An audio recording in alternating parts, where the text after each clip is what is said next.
দেখার পরে ফামা ইয়াফরুগু মিন যালিকাল জানিবি হাত্তা ইয়াসহা যালিকাল জানিব, যখন একদিকে টান দিয়ে ছিঁড়ে ফেলে দিয়ে এটা ফাঁক হয়ে গেছে, দুই টুকরা হয়ে গেল, আর আরেক দিকে যখন যায় ওইটা টুকরা করে, তখন এটা আবার জোড়া লাগে যায়। তো এটার মধ্যে আবার টান মারে, তারপরে ওইটা জোড়া লাগে, ওইটার মধ্যে আবার এভাবে টান মারে, এভাবে তাকে অপারেশন চলতেছে, কন্টিনিউ করতেছে। আমি বললাম সুবহানাল্লাহ মা হাদানি, এই দুই লোকের কাম কি? একজনে তাকে এরকম করে কেন, আর যাকে এরকম করে তার এই অবস্থা কেন? ক্বাল আলী ইনতালিক, তারা বললেন সামনের দিকে চলেন। এটার উত্তর দিলেন না। ফানতালাকনা ফাতাইনা আলা মিসালিত তান্নুর, এসে গিয়ে দেখলাম যে আগুনের চুলা দাউ দাউ করে জ্বলছে। ও আহসাবু আন্নাহু কানা ইয়াকুল ফাইদা ফিহি লাগাতুন ওয়া আসওয়াতুন, আর সেই আগুনের গর্ত দাউ দাউ করা জ্বলছে, আর সেখানে মনে হলো যেন তিনি অনেক আওয়াজ শুনতে পাচ্ছেন, এই কথা বলছিলেন, অনেক চিৎকার ধ্বনি আর্তচিৎকার শুনতে পাচ্ছেন। ফাত্তালানা ফিহি, চিৎকার শুনে আমি নিচের দিকে তাকালাম, এই গর্তের ভিতরে কি আছে? ফাইদা ফিহি রিজালুন ওয়া নিসাউন অরাতুন, আর দেখতে পেলাম যে সেখানে কিছু পুরুষ এবং মহিলা সবগুলো নগ্ন ল্যাংটা অবস্থায় আছে। আর ওয়াইদাহুম ইয়াতিহিম লাহাবু মিন আসফালা মিনহুম, আর নিচের থেকে আগুনের লেলিহান শিখা এসে তাদেরকে ঝালাই করছে। ফাইদা আতাহুম যালিকা লাহাবু দাউদাউ, যখন এইরকম আগুন তাদের সামনে পেছন দিক থেকে চলে আসে, তখন তারা চিৎকার করে লাফিয়ে ওঠে। এভাবে আবার আগুন আসে, আবার তারা চিৎকার করে লাফিয়ে ওঠে। এইভাবে আগুনের লেলিহান শিখা আসছে, তারা চিৎকার করছে। আমি জিজ্ঞেস করলাম মা হাউলা, এই লোকগুলোকে? ক্বালা লি ইনতালিক, তারা বলেন চলেন, সামনে চলেন। ফানতালাকনা, সামনে আরো গেলাম। ফাতাইনা আলা নাহরিন হাসিবতু আন্নাহু কানা ইয়াকুল আহমারা মিসলাদ দাম, আর সেখানে যখন এই নাহারের কাছে গেলাম, গিয়ে আমি ধারণা করলাম যে মনে হলো যেন এই নদী একটা পেলাম, নদীটা পানি মনে হয় রক্তের মতো লাল। ওয়াইদা ফিন্নাহারে রাজুলুন সাবিহুন ইয়াসবা, আর সেই রক্তের নদীর মধ্যে দেখি যে একটা লোক সাঁতার কাটছে। ওয়াইদা আলা সাত্তিন নাহারে রাজুলুন, আর দেখি যে নদীর পাড়ে একটা লোক দাঁড়িয়ে আছে। কাদ জামা ইনদাহু হিজারাতান কাসীরা ওয়াইদা যালিকা সাবিহু ইয়াসবাহ, আর দেখি যে ওই লোকটার পাশে অনেকগুলো পাথর জমা করে রাখছে, আর এই লোকটা সাঁতার কাটছে রক্তের নদীর মধ্যে। সুম্মা ইয়াতি যালিকা আল্লাযী কাদ জামা ইনদাহুল হিজারা ফায়াফগারু লাহু ফাহু ফায়ুলকিমাহু হাজারা, আর তখন যখন এই লোকটার কাছে সাঁতার কাটতে কাটতে আসে, সে ওনার মুখকে ফাঁক করে সেখানে তার মুখের ভিতরে পাথর ঢুকিয়ে দেন, একদম ধাক্কা দিয়ে ভিতরে অপারেশন করে পাথর পুশ করে ঢুকিয়ে দেন। তার এই কষ্ট চলতেছে, সে বারে বারে সাঁতার কেটে আসে আর তার মুখে পাথর ঢুকানো হচ্ছে। এভাবে তার কেসা কন্টিনিউ করতেছে। আমি বললাম এই দুইজনের কাহিনী কি? এই সাঁতার কাটে তার মুখে এইভাবে পাথর পুশ করে ঢুকাই দিচ্ছে, এই দুইজনের ঘটনা কি? বলা হলো সামনের দিকে যান। ফানতালাকনা ফাতাইনা আলা রাজুলিন কারিহিল মিরআতে কাআকরাহিমা আনতারা আরাইন রাজুলান মিরআতান, সামনে গিয়ে দেখি এমন একটা লোক, তার চেহারা দেখতে এরকম বিশ্রী কুশ্রী, জীবনে কোনোদিন এরকম কুশ্রী মানুষ তুমি দেখো নাই, কল্পনাও করনি এরকম কুশ্রী মানুষ। ওয়াইদা ইনদাহু নারুন ইয়াহুসুহা ওয়া ইয়াসআ হাওলাহা, আর এই লোকটার পাশে আছে আগুন, এবং সেই লোকটা এই আগুনকে জ্বালায় আর এই আগুনের পাশে দৌড়াদৌড়ি করছে, এই আগুন দিয়ে এই লোকটাকে জ্বালানোর চেষ্টা করছে। আমি জিজ্ঞাসা করলাম এই দুজনের হালত কি? তারপরে তিনি ফেরেশতারা বললেন আরও সামনে যান, ইনতালিক। তারপরে গেলাম, সামনে গিয়ে দেখলাম ফাতাইনা আলা রাউদাতিন মুতাম্মাতিন ফিহা মিন কুল্লি নাউর আর রাবিয়া, এমন একটি রাউদা পেলাম, এমন একটি মানে যেখানে বড় বড় ঘাস বাগানের মতো হয়ে আছে, এবং সেখানে আছে একটি ফুল ফুটে আছে। ওয়াইদা বাহানা বাইনা যহরাই আর রাউদা রাজুলুন তাওয়িল, আর সেই বাগানের সামনে একজন লম্বা লোক, লা আকাদু আরা রাসাহু তুলান ফিস সামা, লোকটা এত লম্বা যে আকাশ পর্যন্ত মনে হয় তার মাথা চলে গেছে। ওয়াইদা হাওলা রাজুল মিন আকসার উইলদানিন, আর তার আশেপাশে অনেকগুলো বাচ্চা কাচ্চা ছেলে মেয়ে দেখতে পেলাম। ক্বালা কুলতু লাহুমা মা হাযা ওয়া মা হাউলা। আমি তখন ফেরেশতাদের জিজ্ঞেস করলাম, এই লম্বা লোকটাকে আর তার আশেপাশে এই লোকগুলো বাচ্চা কাচ্চার গোষ্ঠী, এগুলো কারা? ক্বালা লি ইনতালিক ইনতালিক, বলে সামনে যান, আরো সামনে যান। তারপরে আসলাম এক বিরাট বাগানের সামনে। এত বড় বাগান, এত বড় ফার্ম আমি আর দেখি নাই, আর এত সুন্দর। ক্বালা লি ইরকা, আমাকে বলা হলো এই বাগানের ভিতরে ঢুকেন, উপরে উঠেন। ফারতাকাইনা, আমি এখানে ঢুকলাম, উপরের দিকে উঠতে থাকলাম, বাগানের টিলা পাহাড় সুন্দর, উপরের দিকে যাচ্ছি। ফান্তাহাইনা ইলা মাদিনাতিন মাবনিয়াতিন বিলাবানিন যাহাব, সেখানে গিয়ে দেখি যে উপরে এই বাগানের ভিতরে মাঝখানে এত সুন্দর একটা শহর তৈরি করা, হ্যাঁ, সোনার ইট দিয়ে বিল্ডিংগুলো গাঁথা, রূপার ইট দিয়ে বিল্ডিং বানানো। তো ওই বাগানের গেটে ঢুকলাম, আমাদের জন্য দরজা খুলতে বলা হলো, দরজা খোলা হলো। সেখানে ঢুকিয়ে গিয়ে দেখি ফিহা রিজালুন শাতরুম মিন খালকিহিম কা আহসানি মা আনতারা, এমন সুন্দর পরিষ্কার শুভ্র চেহারা। এক অংশ, এই লোকগুলোর এক অংশ হচ্ছে এত সুন্দর করে তৈরি, আর আরেক অংশ খুব বিশ্রী করে তৈরি। একটি লোকেরই দুই অংশ, এক অংশ খুব সুন্দর, আরেক অংশ খুব বিশ্রী। তো আমি ক্বালা লাহুম ফাযাউ ইযহাবু ফাকাউ ফি যালিকান নাহার, আর এই লোকগুলোকে বলা হচ্ছে যে তোমরা এই নহরের মধ্যে ঢুকো। ওয়াইদা নাহারুন মুতারিদুন ইয়াজরি কাআন্না মাআহুল মাহদু ফিল বিয়াদ, আর সেই এত সুন্দর নহর, যেখানে নহরগুলোর মধ্যে পানি খুব পিওর সাদা পানি, স্বচ্ছ পানি প্রবাহিত আছে, একেবারে শুভ্র। ফাযাহাবু ফাওয়াকাউ ফিহি, লোকগুলো সেই পানির মধ্যে ডুব দিল। ডুব দেওয়ার পরে কিছুক্ষণ পরে আমরা ফেরত আসলাম, এসে দেখি এই লোকগুলোর এক পাশে যে খুব বিশ্রী শেপ ছিল ওটা চলে গেছে। ফাসারু ফি আহসানি সূরা, এখন তারা খুব চমৎকার, হোল বডি এখন সুন্দর, বিশ্রী অংশটা চলে গেছে এই নহরের মধ্যে ডুব দেওয়ার কারণে। তখন ক্বালা লি হাযিহি জান্নাতু আদন ওয়া হাযাকা মানজিলুকা, তখন আমাকে বলা হলো এই যে বাগানে ঘোরাঘুরি করতেছেন, নবী করিম সাল্লাল্লাহু আলাইহি ওয়াসাল্লামকে বলা হচ্ছে, ফেরেশতারা বলছেন স্বপ্নে, এটা হচ্ছে জান্নাত আদন, আর এইখানে আপনার প্যালেস এই জায়গায়, হাযা মানজিলুকা, এটা আপনার ঘর। ক্বালা ফাসামা বাসারি সুউদান, তিনি বললেন যে আমার চক্ষু তখন উপরের দিকে তাকালাম, অনেক দূর তাকালাম। ফাইদা কাসরুন মিসলার রাবাবাতিল বাইদা, এত সুন্দর একটা প্যালেস, আকাশের মেঘের মতো সাদা শুভ্র উজ্জ্বল। আমাকে বলা হলো ওইটা দেখা যায় যে উপরে, ওইটা আপনার ঘর। কুলতু লাহুমা বারাকাল্লাহু ফিকুমা দারানি ফাউদখালাহু, আমি তখন ওই দুইজন ফেরেশতা, যে দুইজন আমার সঙ্গ দিচ্ছেন, দেখাচ্ছেন সব ঘুরিয়ে ঘুরিয়ে, আমি বললাম তো আমাকে একটু পারমিশন দাও, একটু ঢুকে ঘুরে আসি, আমার বাড়িটা দেখে আসি। ক্বালা আম্মাল আন ফালা, বলেন যে না, এখন ওখানে যাইতে পারবেন না, আপনার টাইম হয় নাই। ও আনতা দাখিলহু, একদিন যাবেন এখানে আপনি। কুলতু লাহুমা ফাইন্নী কাদ রাআইতু মুনযুল লাইলাতি আজাবান ফামা হাযাল্লাযী রাআইতু, তারপরে তিনি বলেন যে এই রাত্রে আমাকে তোমরা এই জার্নির মধ্যে তো অনেক কিছু দেখালা, অনেক আশ্চর্য জিনিস দেখলাম, আমাকে তো বললাম না কি কি দেখালা আমাকে। ক্বালা লি সানুখবিরুকা, দুইজন আমাকে বললেন তোমাকে বলবো, সবগুলোর আনসার করব।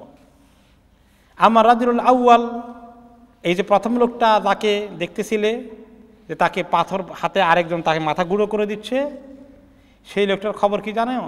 তিনি হচ্ছেন আর রাজুল ইয়াখুদুল কোরআন ফায়ারফাদুহু ওয়া ইয়ানামু আনিস সালাতিল মাকতুবা, সেই ব্যক্তির কাছে কোরআন এসেছে, কোরআনকে সে প্রত্যাখ্যান করেছে, কোরআনকে পড়ে নাই, পড়লেও আমল করে নাই, আমল পড়লেও বুঝার চেষ্টা করে নাই, কোরআনের কোনো চর্চা করতো না, আর ফরজ নামাজ বাদ দিয়ে খালি ঘুমিয়ে ফরজ নামাজ কাজা করেছে, গাফলতি করে ফরজ নামাজ পড়ে নাই। তাহলে কোরআন শিখে নাই, কোরআন চর্চা করে নাই, ফরজ নামাজ আদায় করে নাই। এই লোক হলো ওই প্রথম লোক যার এই মাথাকে এভাবে গুঁড়ো করে দেওয়া হচ্ছে। আর দ্বিতীয় লোক যার গালের এখান দিয়ে টান দিয়ে ধারালো অস্ত্র দিয়ে ফেড়ে দেওয়া হয়, আরেক টান এখানে দিয়ে আরেক টুকরা করে ফেড়ে দেওয়া হয়, এই লোকটা দেখেছ, সে হচ্ছে ইয়াগদু মিন বাইতিহি ফায়াকযিবুল কাযবাতা তাবলুগুল আফাক, তার কাজ হলো মিথ্যা কথা তৈরি করা, মিথ্যা গল্প, মিথ্যা গুজব রচনা করা, মিথ্যা কথা ছড়িয়ে দেওয়া, আর বাজারে দোকানে গিয়ে অনেক মিথ্যা কাহিনী গল্প বলে ছড়িয়ে দেয়, আর সারা দুনিয়া মিথ্যা কথায় ভর্তি হয়ে যায়। এই যে মিথ্যা খবর বলে বিভিন্ন রকম, মানে কথায় কথায় মিথ্যা বলে হতে পারে, কারো ব্যাপারে মিথ্যা তহমত দিয়ে ফেললো, কারো ব্যাপারে মিথ্যা কাহিনী বানিয়ে ফেললো, মিথ্যা গুজব ছড়িয়ে দিল, মিথ্যাবাদীদের এই শাস্তি হবে। আমার রিজাল ওয়া নিসাউল ওরা, এই যে নগ্ন নারী পুরুষ যে গর্তের মধ্যে দেখেছিলেন একেবারে আগুনের চুলার মতো দাউ দাউ করে জ্বলছে, এগুলো হলো জেনাকার মহিলা আর পুরুষ। জেনাকারীদের এরকম শাস্তি আল্লাহ তাআলা দেবেন। আর যে লোকটিকে দেখলেন যে সে রক্তের নদীতে মনে যেন সাঁতার কাটে, আর পাথর গলাধকরণ করা লাগে, পাথর গিলতে হয়, তার পুশ করে দেওয়া হয়, এই ব্যক্তি হচ্ছে যে ব্যক্তি সুদ খাওয়ার কাজ করত, সুদে টাকা খাটাতো, সুদের ব্যবসা করত, সুদি ব্যাংক চালাতো।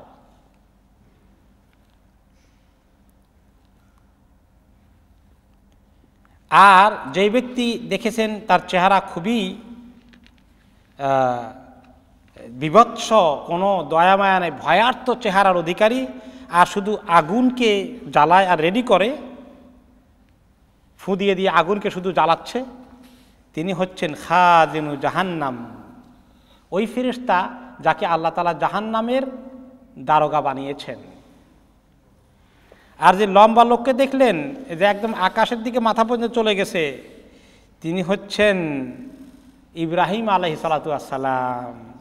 ওনার পাশে যে সকল বাচ্চাদেরকে দেখেছেন, বিশাল এক বাচ্চাদের সমাবেশ, এগুলো ওই সমস্ত বাচ্চাগুলো যারা ফিতরাতের উপরে মৃত্যুবরণ করেছে, মানে শিরক না করে মারা গিয়েছে, ছোট বয়সে মারা গিয়েছে। যে মুসলমানদের বাচ্চারা যারা শিরক না করে মারা গিয়েছে, এই হাদিস, স্বপ্নের হাদিস শুনছেন সাহাবীরা তখন, কিন্তু প্রত্যেকদিন তিনি সাহাবীদের স্বপ্ন শুনতেন, আজকে তিনি নিজের স্বপ্ন বললেন। তো এই স্বপ্নের মাঝখানে তখন কিছু সাহাবী জিজ্ঞেস করলেন, ইয়া রাসূলুল্লাহ ও আওলাদুল মুশরিকিন, মুশরিকদের বাচ্চা কাচ্চাদের কি অবস্থা? ফাকাল রাসূলুল্লাহ সাল্লাল্লাহু আলাইহি ওয়াসাল্লাম ও আওলাদুল মুশরিকিন ও আম্মাল কওমুল্লাযিনা, তিনি বলেন যে মুশরিকদের বাচ্চাদেরও এই অবস্থা হবে। ওনার পাশে তারা সবাই, কারণ মুশরিকদের বাচ্চা হলেও তারা তখনও তো মাসুম, গুনাহ না করে মারা গিয়েছে। আর যে লোকগুলোকে দেখতে পেয়েছিলেন তিনি বললেন যে অর্ধেক তাদের শরীরের খুব সুন্দর আর অর্ধেক খুব বিশ্রী, হ্যাঁ, আর তাদেরকে পরে ওই একটা নহরের মধ্যে ডুবাই ঠিক করে নিয়ে আসা হয়ে গেছে, ঝালাই করে ফ্রেশ করা হয়েছে। তারা হচ্ছে ফাইনাহুম কওমুন খালাতু আমালান সালিহা ওয়া আখারা সাইয়্যা তাজাওয়াজাল্লাহু আনহুম। এরা হচ্ছেন ওই সমস্ত লোক যারা নেক কাজও আছে বেশ কিছু, আবার গুনার কাজও আছে বেশ কিছু, আল্লাহ তাআলা তাদেরকে সংশোধন করে এখন ঠিক করে দিয়েছেন। তার মানে অন্য হাদিসে এসেছে জাহান্নামে কিছুদিন জ্বলে টলে গুনার কাফারা আদায় হওয়ার পরে আল্লাহ তাআলা জাহান্নাম থেকে তাদের অনেকেই বের করে এনে তারপরে জান্নাতের সামনে একটা পানির নহর থাকবে, সেখানে গোসল করাইয়া সমস্ত দুর্গন্ধ দূর করে দিয়ে শরীরকে ফ্রেশ করে জান্নাতে যাওয়ার উপযুক্ত করে জান্নাতে ঢুকাবেন।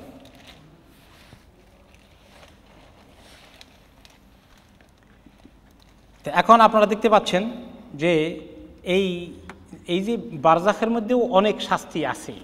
অনেক মুমিন মুত্তাকি কবরে জিন্দেগীদের মধ্যে কিছু শাস্তি ভোগ করে পরবর্তী পর্যায়ে দেখা যাবে হিসাবের আগেই তাদের শাস্তি পাওনা শেষ হয়ে গেছে, হিসাব দেওয়া হয়ে গেছে ডান হাতে, আর জাহান্নামে জ্বলা লাগে নাই।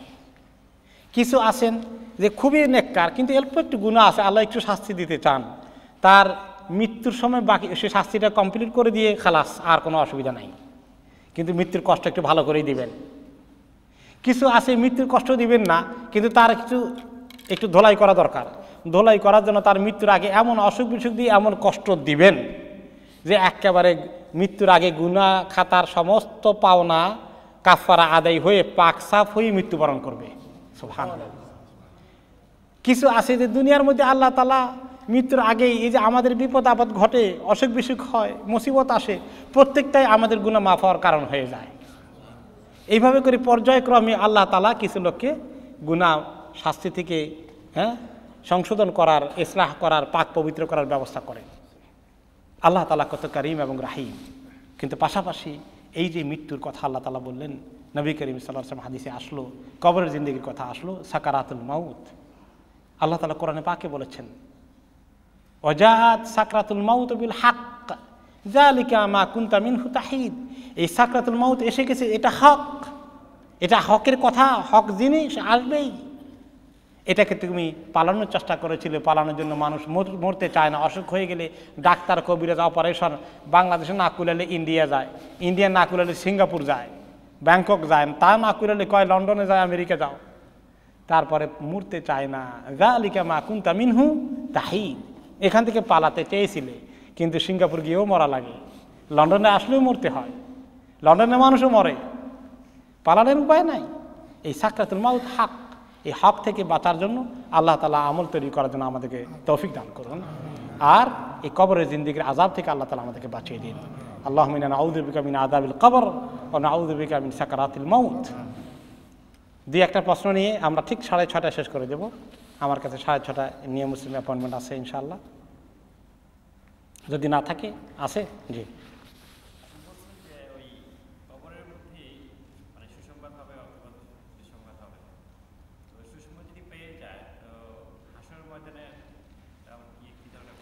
সুসংবাদ তিনি প্রশ্ন করেছেন যে কবরেই যদি সুসংবাদ পেয়ে যায় জান্নাতে যাবে না জাহান্নামে যাবে, তা হাসরের ময়দানে আর কি বাকি থাকলো? এক নম্বর হলো হাসরের ময়দানে তো বুঝেই দেওয়া হবে, কবরে তো দেওয়া হয় নাই, খালি সুসংবাদ বলা হয়েছে।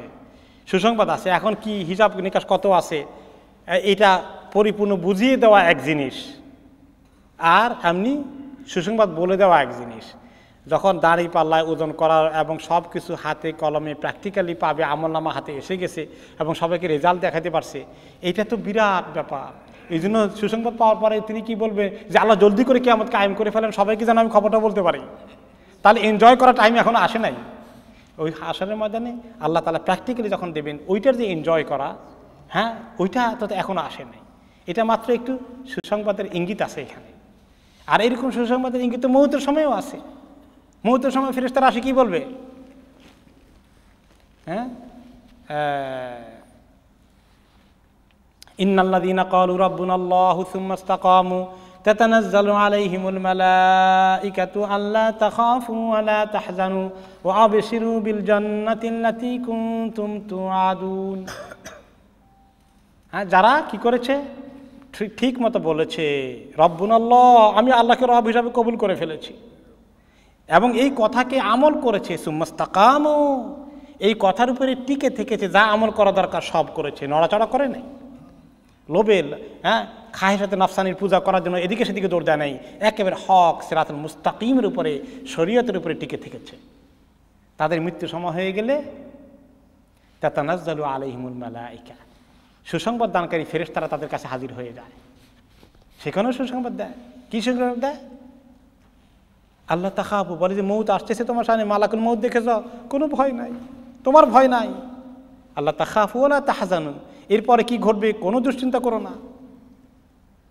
ওয়া আবশিরু বিল জান্নাহ, তোমার জন্য জান্নাতের সুসংবাদ আছে। আল্লাতী কুনতুম তুআদুন, যে জান্নাতের ওয়াদা আল্লাহ তাআলা তোমাকে করেছেন। নাহনু আউলিয়াউকুম ফিল হায়াতিদ দুনিয়া ওয়া ফিল আখিরাহ, দুনিয়ার জীবনে আমরা তোমার সঙ্গে সাথী ছিলাম, তোমাকে সবসময় নেক কাজে উৎসাহিত করেছি, তোমাকে পাহারা দিয়েছি দুশমন থেকে বাঁচানোর জন্য, অনেক হেল্প করেছি। হ্যাঁ, অফিল আখিরা, আখিরা তো আমরা তোমাকে একা ছেড়ে দেবো না, তোমার সঙ্গে আছি। এভাবে করে আল্লাহ তাআলার ফেরেশতার সুসংবাদ তখনও আসে। কিন্তু এগুলো পর্যায়ক্রমে, প্রতিটি পর্যায়ে বিপদ আছে, ওই বিপদে বাঁচার জন্য সুসংবাদ দেয়। আরেকটি কঠিন পরিস্থিতি আসে, ওই সময়ের জন্য সুসংবাদ দেয়। কাজেই সুসংবাদ যদি বারে বারে আসে, সেটা তো আরও সুখের খবর। জি, একটা জিনিস হলো আমাদের মৌতের সাথে আসলে আমরা আমাদের সমাজে তো আমরা তো ইন্না লিল্লাহি ওয়া ইন্না ইলাইহি রাজিউন বলি, যে কোনো মানুষ মরলে। তো আমাদের এলাকায় দেখছি যে কোনো হিন্দু মরলে একটা আয়াত বলে ফি জাহান্নাম খালিদ, জাহান্নামা খালিদিন। এটা কি রাসূলুল্লাহ বলার জন্য বলেছে? না, এই প্রশ্ন আমরা উত্তর দিয়েছি আরও আগে, যে মুসলমান মরে গেলে আমাদের সমাজে ইন্না লিল্লাহি ওয়া ইন্না ইলাইহি রাজিউন বলা হয়, এটা তো ঠিক আছে। ইদা আসাবাত মুসিবা ক্বালু ইন্না লিল্লাহি ওয়া ইন্না ইলাইহি রাজিউন। কোনো মৃত্যু সংবাদই একটা মুসিবত, এই জন্য মুসলমানের মৃত্যু শুনে আমরা বলি ইন্না লিল্লাহি ওয়া ইন্না ইলাইহি রাজিউন। আর নন মুসলিমের মৃত্যু শুনলে যেটা বলা হয় ফিনারে জাহান্নাম খালিদিনা ফি, এই কথার কোনো ভিত্তি নাই। এটা কোরআনের আয়াত, আল্লাহ কাফেরদের ব্যাপারে বলেছেন যে ঈমান না নিয়ে মরে সে তো জাহান্নামে যাবেই। এখন এই কাজটা তো আল্লাহ তাআলা করবেন, আমি বললেও করবেন না বললেও করবেন, কিন্তু আমি আল্লাহ তাআলার কাজের ব্যাপারে আল্লাহকে বলতে হবে নাকি আল্লাহ তাআলা জাহান্নামে দেন? আমি বলার জন্য আল্লাহ অপেক্ষা করবেন? আর তো এটাতে তাকে বলতে হবে, এটা তো কোনো কোরআন হাদিসে বলে নাই যে কেউ কোনো কাফির মারা গেলে এই কথা বলো, এটা তো বলতে বলা হয় নাই। আল্লাহর কাজ আল্লাহ করেই যাবেন। কিন্তু কোনো এই জন্য এইটা ভুল ধারণা যে মুসলমান বলে ইন্না লিল্লাহ বলা লাগে, মুসলমান বললে, আর নন মুসলিম বললে ফিনারে জাহান্নাম খালিদিনা বলা লাগে, এটা মিথ্যা, এটা ঠিক না। সকল মৃত্যুর ব্যাপারেই আমি ইন্না লিল্লাহ পড়তে পারি, কারণ ইন্না লিল্লাহ তো কোনো দোয়া না, মাইতের জন্য কোনো দোয়া এখানে নাই। নন মুসলিম মরলে পড়তে পারবো, হ্যাঁ, নন মুসলিম মরলেও আপনি ইন্না লিল্লাহ পড়তে পারবেন। কারণ কি, ইন্না লিল্লাহ হচ্ছে আমার নিজের স্মরণ করার খবর, হ্যাঁ, যে আমি আল্লাহর জন্যই সৃষ্টি হয়েছি। ইন্না লিল্লাহ, আমাকে তো আল্লাহর কাজের জন্য সৃষ্টি করা হয়েছে। ওয়া ইন্না ইলাইহি রাজিউন, আমি তো আল্লাহর কাছে ফেরত যাব। ওই যে কোনো মৃত্যু আমার জন্য এটা স্মরণ করিয়ে দিল, আমি নিজেকে স্মরণ করিয়ে দিলাম, এটা হলো ইন্না লিল্লাহর অর্থ। যে কোনো মুসিবতে পড়লেই আবার আমি যেন এটা বলি। এই জন্য মৃত্যু ছাড়াও অন্য মুসিবতেও এটা পড়া যায়, পায়ে একটু গুতা লাগলেও ইন্না লিল্লাহ পড়া যায়, অসুবিধা নাই, কারণ এটা একটা মুসিবত। আর সবচেয়ে বড় মুসিবত হয়ে যেতে পারে মৌত। এই জন্য আমি ছোট মুসিবতের মধ্যে পড়লেও বড় মুসিবতের কথা স্মরণ করি, মৌতের জন্য তৈয়ার হওয়ার জন্য নিজেকে আমি স্মরণ করাই। কাজেই এটা ভুল ধারণা যে নন মুসলিমের জন্য ওই ফিনারে জাহান্নাম খালিদ